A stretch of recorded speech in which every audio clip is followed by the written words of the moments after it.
Start recording. Okay.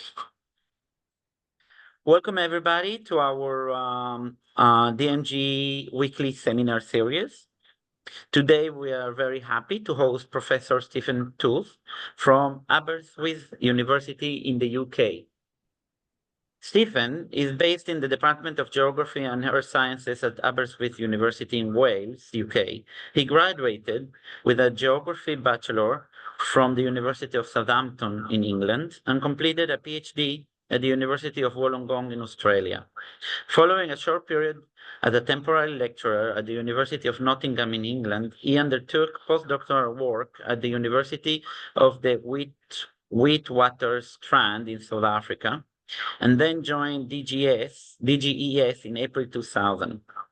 His main research interests focus on fluvial geomorphology and sedimentology, especially in drylands.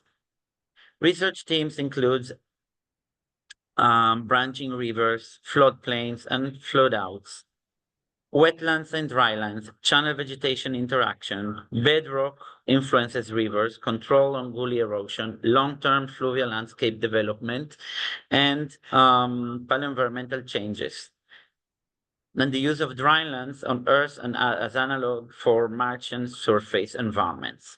He is also interested in environmental issues more generally, including current debates about global climate change and the Anthropocene, and in science education. From 2017 to 2020, he was deputy chair and then chair of the British Society for Geomorphology. From 21 to 24, served as on the Research and Higher Education Committee of the Royal Geographical Society. So thank you very much, Stephen, for joining us, even virtually this time.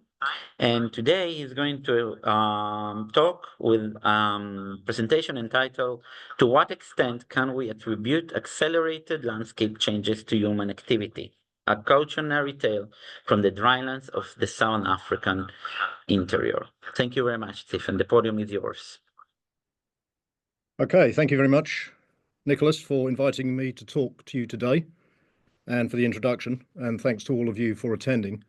Just before I start, can Nicholas just confirm that you can hear me okay, and that when I move the cursor, you can see that? Yeah, we can see you. All right, brilliant. Okay, I'll use that to point out some things as I go through.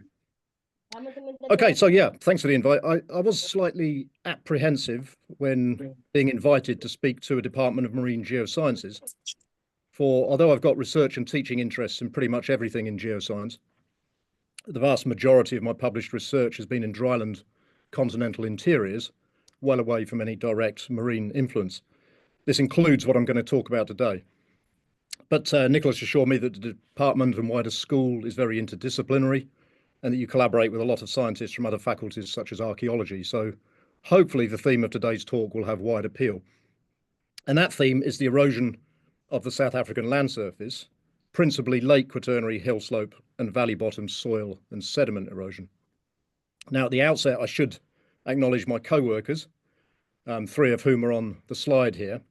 Much of the field work and development of ideas has been carried out with lots of people over the years, but the three key ones here are here because they've collaborated in a recent publication that we've had published in the Journal of Quaternary Science.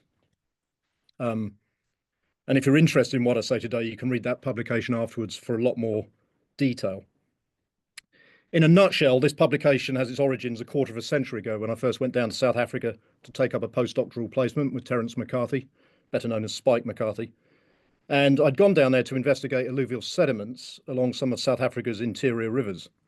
Paleoanthropologists and archaeologists had been discovering fossil faunal assemblages and archaeological artifacts in sediment exposures in extensive gully systems. And if you want some of the backdrop to this early work, there's a blog post of mine, the link of which is in the bottom right-hand corner there. Now, that brief didn't quite work out the way we intended, but it kick-started a whole line of other inquiries that I'm still working on today. So over the last 25 years or so, a whole suite of conference presentations has been given and a string of papers has come out, some of which I'm going to refer to as I go through today. And summarising, I think we've made two main contributions. Firstly, we developed conceptual models of Southern African river and land surface response to drivers such as climate change, geological structure and lithology, extreme weather events, and human impacts. I led a lot of that initial work. And then secondly, we've also developed applications of geochronology to quantify rates and dates of land surface change. This work has been led by at least 3 PhD students working on luminescence-focused projects with Jeff Duller and myself, but also involving a postdoctoral student who used some cosmogenic isotope analysis dating.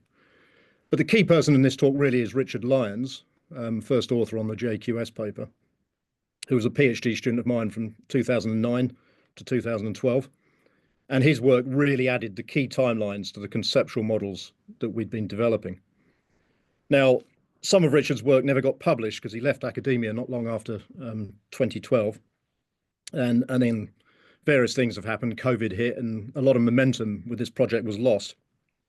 But at the end of 2023, an opportunity to submit to a special virtual issue of the Journal of Quaternary Science came about. That special issue is entitled Paleo Perspectives on Anthropogenic Soil Loss and Landscape Resilience. So we thought our work would make quite a nice fit. So I took over editorial control of a draft that had been circulating, and we submitted it to the journal, and after some revisions, it was accepted. So it's been a long process to get the paper to publication, especially when we had about 99% of the arguments worked out about 10 years ago. But in truth, it's probably a better paper for the delay and the reflection. For some people, however, what we say in this paper is not uncontroversial, as I shall allude to as we go through. So what I briefly want to do today, in the time I have, is give a bit of background to the data behind the paper, including some of the prior work, outline some of the key findings from that paper using a few more photos and other images than made it into the final published version, and finally highlight what I consider to be the key outstanding challenges in looking at Lake Quaternary hill slope and valley bottom soil erosion. Where do we go to next? Now, I'm going to assume many of you will not be familiar with South Africa and the wider Southern African region. So here's a slide just to put you in context. You're up here, obviously, in the Eastern Mediterranean, Southern Africa, right at the tip of the African continent. And I'm only going to be focusing on South Africa today, but some of what I say can apply to other countries in the wider Southern African region, such as Botswana, Eswatini, Lesotho, Namibia, and Zimbabwe. So what is the issue with landscape change in the region? Well, if you travel around the interior of South Africa, particularly the eastern and central interior, this is what you commonly see. You see some local wind erosion, dune fields in the Kalahari Desert on top left there. You see some sheepwash erosion, but you see more widespread erosion of alluvial and colluvial deposits by rivers, gullies, and badlands. Now, in South Africa, gullies and badland type terrain are known locally as dongas, and are perhaps the most visually spectacular manifestation of the different types of erosion. The dongas is the term that I shall use from here on in, and we're going to largely focus on these features. So dongas create an impression of widespread and rapid land degradation that is commonly attributed to poor land management by indigenous peoples, or particularly by European settlers. So inappropriate siting of tracks, overgrazing, and overburning, and so on. And where they occur, they obviously constitute an erosion problem with both on-site and off-site impacts. So obviously loss of fertile soil and off-site impacts such as reservoir siltation. Now, as I've said, human activities have long been touted as the cause of this erosion problem. In the early part of last century, it was noted by settlers and missionaries that parts of the country were badly eroded. And erosion has slowly entered the national consciousness, often helped by sensationalist headlines such as the one from the Star newspaper here. Erosion threatens the very future of South Africa. And there's been wider debates over land degradation and desertification, such as the Global Assessment of Soil Degradation, GLASOD, which came out of a program that the United Nations Environment Programme was partly associated with. And mapping of the African continent, for instance, shows large areas of South Africa as having high to very high erosion severity, and the implications being that humans are responsible for much of this erosion. More recently, as shown on the graph on the right-hand side there, Decker and colleagues have argued that background denudation rates, as established by cosmogenic determined rates of soil production, are several orders of magnitude lower than modern soil erosion rates. So in red on the graph there are denudation rates established from cosmogenic isotope analysis dating of cosmogenic outcrop, of dolerite outcrop, which is a really tough resistant rock. And most of these samples were taken well away from rivers on interfluves. So one might expect that these erosion rates to be much lower than modeled or measured short-term soil erosion rates, as shown on the other lines on the graph there. But nonetheless, all these forms of data point to an apparent erosion problem in South Africa that is most commonly attributed to human influence. And several teams working in different parts of South Africa have indeed shown that many highly gullied landscapes with gullies and badlands, dongas, have developed following European settlement of the interior. So for instance, in the Karoo Desert, an increase in the density of cattle, sheep and goats, particularly in the latter parts of the 1800s and early 1900s, has been linked to the initiation of many of these gullies and dongas. And in other parts of South Africa, people have argued that dongas started when there was vegetation clearance and the introduction of more mechanized forms of agriculture. Now, I and my wider research team don't question these findings at all. We're not saying this is not the case in these particular areas where other people have studied. But what I want to do in this talk is to challenge the typically default assumption that erosion in the South African interior is necessarily the result of poor land management. What I want to do is demonstrate that in many cases, erosion in South Africa is a much slower, recurring, natural process linked to ongoing landscape denudation. And the drivers of this long-term landscape denudation are geological controls and climatic controls on long-term river incision. In some cases, shorter-term climatic fluctuations, and in some cases, particular soil geochemical characteristics can contribute to that erosion. Now, a lot of these factors have been touted by others as controls on erosion in times past, but quite often in isolation. So people have individually looked at places where you've got dispersive soils, which are prone to piping, as shown on top left there. But they've considered those soil characteristics in isolation of the wider landscape. And it's just not quite as simple, I think, as a lot of people have made out. So what I want to basically show is that soil geochemical characteristics, shorter term decadal scale climatic fluctuations and so on, are local or secondary controls that are superimposed on longer term geological and climate dynamics. So bear with me as I try and explain that. As an example, I'm going to start with this model, which was designed for rivers on the Highveld. So the Highveld is the elevated interior of South Africa, where rivers are flowing largely across horizontally layered sedimentary rocks of the Karoo Basin. These strata, principally mudstones, sandstones and shales, were extensively intruded by dolerite sills and dikes around the time of Gondwana breakup about 150 million years ago. Owing to long-term uplift to the subcontinent, rivers are actively downcutting and have exposed dolerite sills and dikes, so they crop out sometimes in river beds. Now, the key point here is where rivers are located above stable dolerite barriers, they are protected, isolated, if you like, from downstream base level changes and prevent nick point retreat. So in the top part of the model on the left here, or on the image on lower left, where the river's flowing from lower right to upper left, you can see how the river is meandering, extensively meandering upstream of this stable dolerite barrier. And the landscape, the floodplains and the valley sides remain ungullied.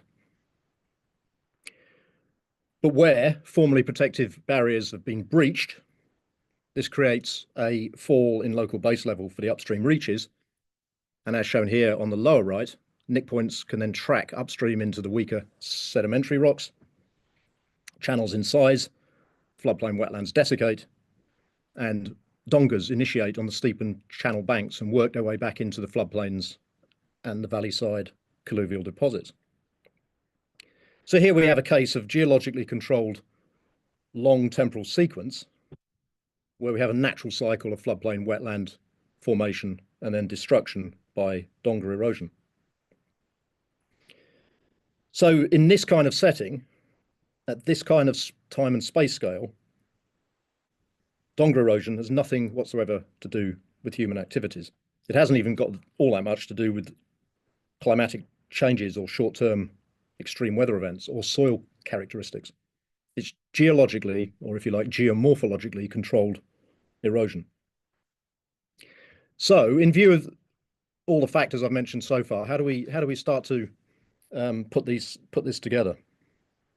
How widely does that model of stable and breached hard rock barriers that I've just outlined apply? How many instances of donga erosion are attributable to barrier breaching in whole or in part? And how many to other factors such as human activities? And how do we reconcile all these competing explanations? Well, of course, to start answering those questions, we need chronology, particularly establishing the age of dongas or when they first started to form. And we need some context, spatial and temporal context. We need to be able to view contemporary erosion against the backdrop of longer term late quaternary landscape changes. So I'm going to pick on a few key study sites, the ones that basically are in the Lyons et al. Paper, and they're marked here with yellow crosses. But just to note that there's a whole series of other sites that have been worked on by ourselves and others, which provide backing for what we say. South Africa is a complex, diverse country. I won't go into it, but it's the dongas are formed in colluvium. They formed in river sediments. They formed in alluvial fan sediments. There's a aridity gradient from sort of dry subhumid through to hyperarid as you go from east to west. There's different lithologies and soil types, and there's different land use histories. The European settlement, for the most part, is from about the 1850s onwards, at least in the areas that I'm talking about in the northeast here. Our investigative strategy was to try and obtain the age of dongas by using luminescence dating. So if we date the colluvial or alluvial sediments into which the dongas have eroded, that provides a maximum age for the formation of the dongas. And any sediments deposited within or downslope of the dongas, such as the sort of fans in these cartoon images here, provide a minimum age.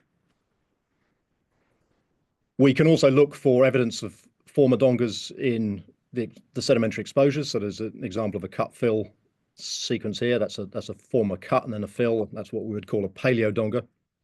And then we can use other forms of dating where possible, such as radiocarbon, and we can cross-check against aerial photographs, look at documentary evidence, and some archaeological evidence to try and obtain some supporting evidence for when dongas formed. And I'll talk about that in the next few slides. So very quickly, let's have a look at the case of the Blood River in KwaZulu-Natal.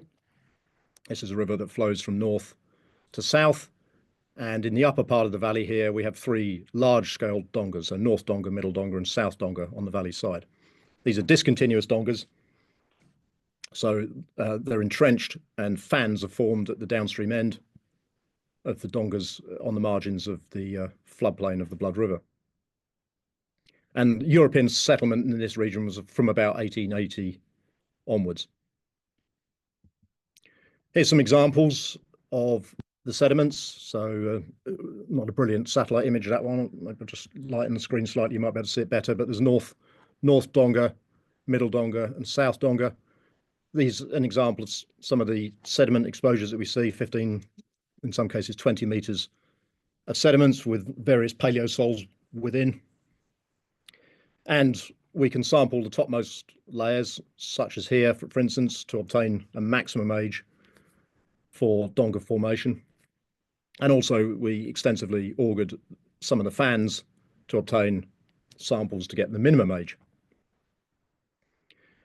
I won't go into the details of luminescence dating, that's all in our paper, but essentially we use the minimum age model to obtain the ages for the most part. And the key ages here really are, for the topmost soil layers, we've got 1.78 Ka, 1.83 Ka and 1.62 Ka. So those provide a maximum age for Donga formation. If you put that in AD terms, it's about AD 390. There was a localized area of deposition here of about 0.29 Ka. That's probably redeposition of material from erosion on the topmost part of the slope there. The basal alluvial fan ages, the oldest one was 0.89 Ka or AD 120. Others were much younger in general, as you might expect. But the key point here is that the maximum and the minimum ages show that the Blood River Dongas began forming significantly prior to European settlement in this region of South Africa. Many may be hundreds of years old or even greater than 1,000 years old. And if you look at the earliest air photos which are available, so 1935 in this particular instance, it's an 85, 90-year record, you'll see, if you look closely, the dimensions of the Dongas were largely in place already by about 1935, and they really haven't changed significantly since. They're pretty much in the same place. So clearly the Dongas are not rapidly extending as one might be led to believe if you were to visit there. They were in place a long time ago. The local landowners confirm that they used to play in these Dongas as children. They haven't really shifted very much over the intervening years. And it's a similar story when we look at other locations. So if we go to the Modder River in the middle of the Free State, got a really nice record there of almost continuous sedimentation, this floodplain from about 43,000 years ago, right up to very close to present. If we date the topmost soil layers and date some of the infills in the Dongas, we can work out that the maximum age that they could have formed was 0.83 Ka and minimum age is 0.30 Ka. So in other words, Dongas formed sometime between AD 1180 and AD 1710. Again, significantly prior to European settlement in this region. And it's interesting, the 1903 farm plans, when farms were first starting to be marked out and settled in this region, highlight on a fairly crude rudimentary map, but one that nonetheless shows the bend of the modern river, that there are 3 drainage lines marked there, and those drainage lines in part correspond to the 3 main drainage lines in the Dongas. So again, it suggests that those Dongas were already in place at that time. And again, if we go to our third site, the Steelport region in Limpopo province, done extensive luminescence dating there. We've worked out the maximum ages, we've worked out the minimum ages, and the minimum age, 0.22 Ka. So the Dongas were in place certainly by AD 1790, again, significantly prior to European settlement in this region, and possibly many thousands of, they formed many thousands of years ago. Interesting, in this particular site, in one area in particular, we found a lot of archaeological remains in the floor of the Dongas. So these are rondavels, these sort of traditional African dwellings. There's the remains of a wall there, remains of another wall there. There's a grinding stone here. There's ceramics. This particular piece, I think, is the Maritime pottery phase, which dates to about 500 or 600 years ago.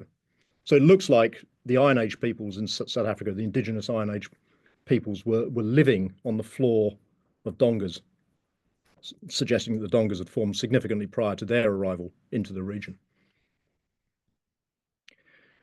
So if we can rule out introduction of cattle by Iron Age pastoralists and rule out post-colonial land use changes as an explanation for these extensive Donga systems, what about other local and regional scale drivers?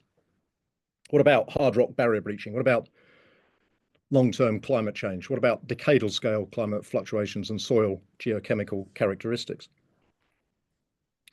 So let's see how all this fits together. Well, first of all, we can look at what other people have found, not just ourselves. So we're going back to some of the early work by Greg Berter and colleagues in the late 80s and early 90s, when luminescence dating was first applied to some of these successions. And there's a nice schematic drawing here from some of Greg Berter's work. We've redated some of these sediments using more recent protocols, and the dates have changed slightly, but nonetheless, you get the impression that there's, 15 or 20 meters of sediment build up in this colluvial setting. There are minor cuts and fills, showing that dongas had formed in times past and then filled up. And we find this replicated in some of our own work, similar sorts of ages during the late Quaternary. The key thing is the paleo dongas have only incised partway through the sediment. So you've got a maximum thickness of about 5 meters there. In this case, there's a few meters of incision and then refilling.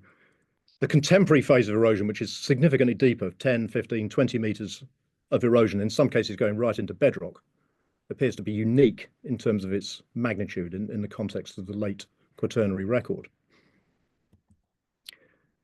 So what does that mean? Okay, I'll come to that in a second, but we've basically played around with climatic explanations for how you get sediment buildup, soil formation, and minor cut and fill. And I won't go into the details of the model here, it's not yet published, but essentially as you flip between arid, semi-arid, and arid conditions, and then back, this is with late Quaternary climate changes, you go from situations of stability in soil formation through erosion, through to filling, and possibly back again multiple times during the Quaternary. So really the rapidity, I suppose, of the transition between stability and erosion is the key thing. And if you hover around this point here, dongas can form. And this is one of the explanations for why we think the landscape has become destabilized over the last few hundred to 1,000 years or so. We think the medieval climatic anomaly and Little Ice Age have been important factors in transitioning from relative stability to relative instability in the landscape. And that has initiated and driven this recent phase of erosion. There's a horribly complex diagram on the right-hand side there, which just plots some of our findings from some of the rivers against various climate proxies, local, regional, and wider climate proxies for the region. The details are in the paper that we've published. But it does seem to support this sort of argument. What it doesn't do is explain why the erosion is so deep. And here is where we start to bring in the influence of barrier breaching. So while climatic fluctuations can drive incision and filling, and incision and filling, the depth of erosion is controlled by, in many cases at least, by whether barriers are stable or unstable. So if we take the case of earth croon, which was one of our study sites, we've got up to 5 meters of incision into the bedrock that underlies the late Quaternary succession there. If we go to the nearest dolerite barrier, which is located about 10 to 15 kilometers downstream, we find it is incised through. It's basically been breached. This is not a great picture because there's a lot of trees there and a modern dam wall has been built in the background there, but it's definitely been breached, suggesting that the breaching the barrier has driven another phase of erosion upstream, allowing the channel to cut well below the base of the Quaternary succession. So in some cases, these geological factors are acting in combination with, in some cases, they're acting independently from the climate change factors that drive erosion. And we've used cosmogenic dating to try and get a handle on these phases of dolerite breaching. This was work done by Amanda Keane-Zebert. There's a really good example here. You can see the breaching of this dolerite barrier. You can find isolated pedestals of rock left on the bed of the river as the Nick pointers work past. We can cosmogenically date those, and we worked out that the Nick point passed about 1,250 years ago. Okay. Um, so rivers upstream of stable dolerite barriers remain unincised with no dongas having formed. Those which are upstream of breached dolerite barriers have extensive dongas. And then finally, just to start rounding off, what about soil geochemistry? So I just want to highlight one case here. This is in the Steelport region in the Mapetsi tributary catchment. I'm just going to zoom in on this little point here. The key thing here is there's a geological contact running along here.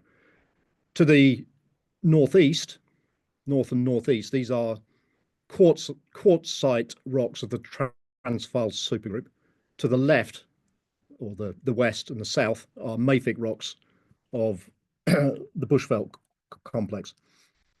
And when you look at the river, which basically runs along the geological contact, the soils derived from the mafic lithologies are very prone to donga formation and gullying. Those derived from the quartz-rich lithologies are largely ungullied, despite the fact this is where all the settlement is and this is where the main roads are.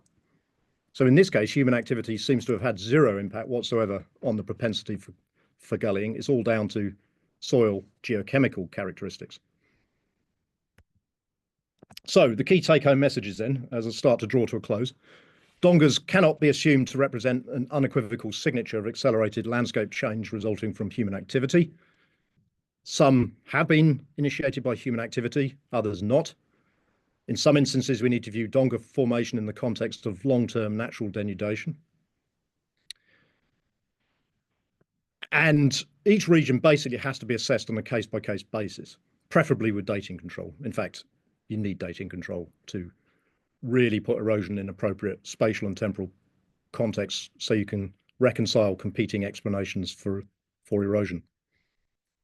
And this perspective, we feel, needs to be embedded into land conservation and remediation practices. If you don't understand what the true drivers of erosion are, you can invest your scarce resources in places where you may actually be doing more harm than good. So there's an example here from the Blood River where they've tried to block up one of the dongas using gabion walling. And the problem is it ponds water upstream of this gabion walling on dispersive soils. So the dongas actually widen around the gabion blocks in some cases, actually making the donga problem worse rather than better. So this is the concluding slide. The study Thank you very much, Stefan. Thank you very much for the talk. It was very enlightening.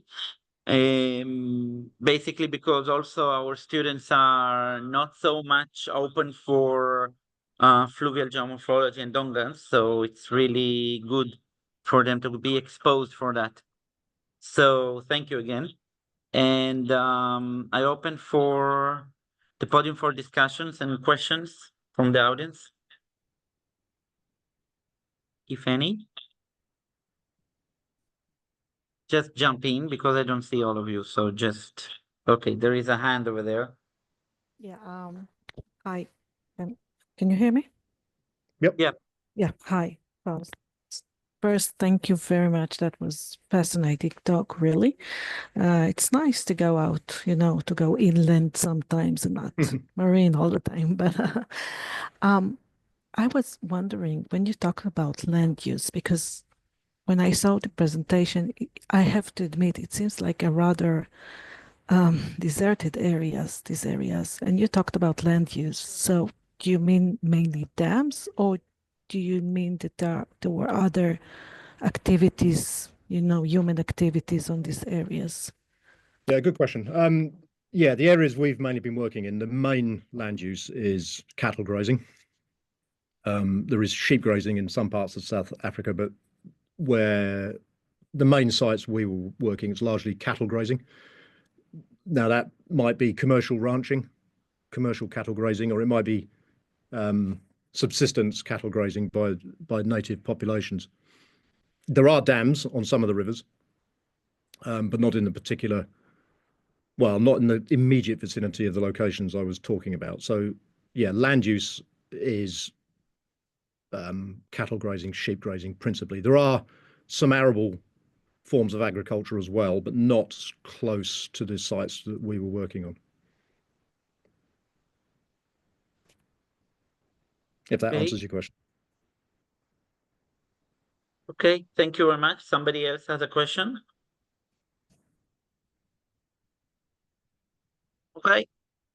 Well, just in time, actually. So, Stefan, again, I'm thanking you again very much for the talk, really. And I hope that next time it won't be virtually.